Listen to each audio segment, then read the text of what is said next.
Hi YouTube, welcome to our channel, Dual Time Watch. We're a father and son duo who had wanted to offer our unique perspective on reviewing popular modern day watches seen through the eyes of different generations. In our first video, we reviewed the differences between the OG Casio GA2100, aka Casio-Oak, versus the newly designed and slightly smaller GMA S2100. Now, many of you purchased the Casio-Oak with the intent to modify the resin band with a royal oak-like metal bracelet and dial housing. Now, you can find many of these aftermarket parts either on Amazon.com or eBay, but we decided to look at one of the more popular bracelet mods out there made by Tao, which we purchased on Amazon.com for about 125 bucks.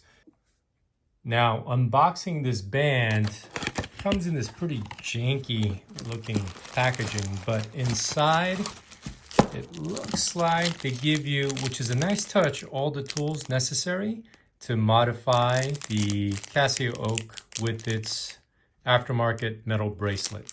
And so kind of like, strangely enough, it almost looks like the same G-Shock type of tin band. When you open the case, wow, this is actually exactly the same. It comes in a pretty hefty, and it feels like well-made, they claim 316L metal-like type of bracelet. As you can see, has a nice contrast between a black outer ring to the actual stainless metal bracelet. This doesn't feel quite as nice, but it does have a nice little twin trigger release. But what we'll do is we'll go ahead and unwrap this and we'll go ahead and start the modification process. Okay guys, so here is the actual finished product. As you can see, the bracelet's not bad. All in all, the quality of it is there. For those of you who do own the Royal Oak, when you compare them side by side, there's no comparison. But, in comparison to like what's out in the marketplace that you see in aftermarket bracelets, in terms of the actual quality, pretty good. The screws themselves came and threaded in easily both directions as we went ahead and removed it from its original case. Now, what's cool about this modification is they actually gave you a set of screws that were specially designed to fit the actual case. So this way you won't have to worry about stripping the threads or having it come loose. As well, if you decided to adjust the bracelets to your specific wrist size, very easy to do with your standard flat screwdriver. Now, I will say this, the screwdrivers that came with the actual watch, probably just scratched the band, they suck. They're not good. So we had to actually use we had a set of Hobby Bergen tools that we used to also remove the band as well as the actual screws. But all in all, pretty decent. Now here's a quick side-by-side comparison next to a James Cameron Deep Sea Dweller. So size-wise, it'll get you an idea of some of the portions. Deep Sea, as you can see, it's going to be much thicker in terms of its case.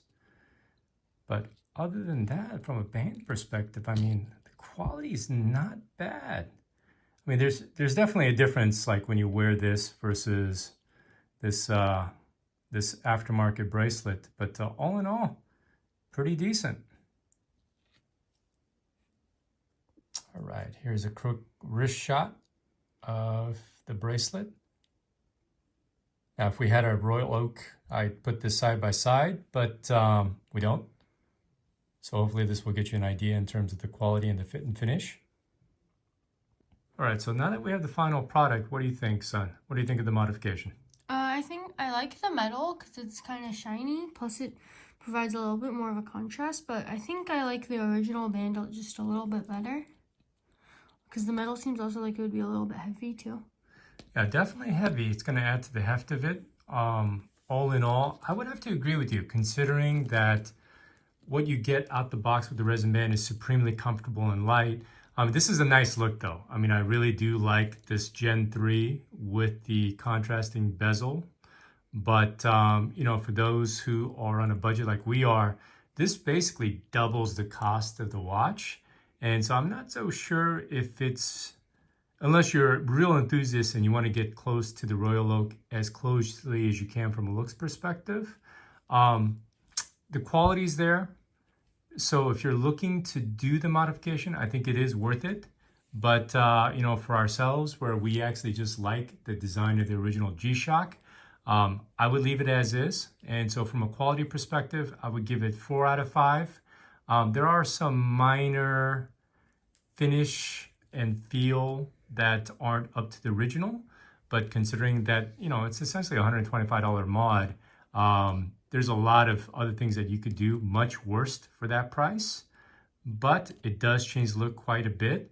What you do want to do is ensure that the casing is clean before you actually do the mod. Otherwise, you're going to get some dust as well as some fingerprints that may show up. So you can kind of tell there's some fingerprints beneath the exterior that we need to actually clean up. So we're going to have to take this apart one more time. But hope this will give you an idea and also help you with your decision making in terms of whether or not you want to actually go ahead and make this modification. Thank you for watching, and make sure to like and subscribe if you enjoyed, and maybe put a comment and tell us what you'd like to see next. And we'll see you in the next one. Bye.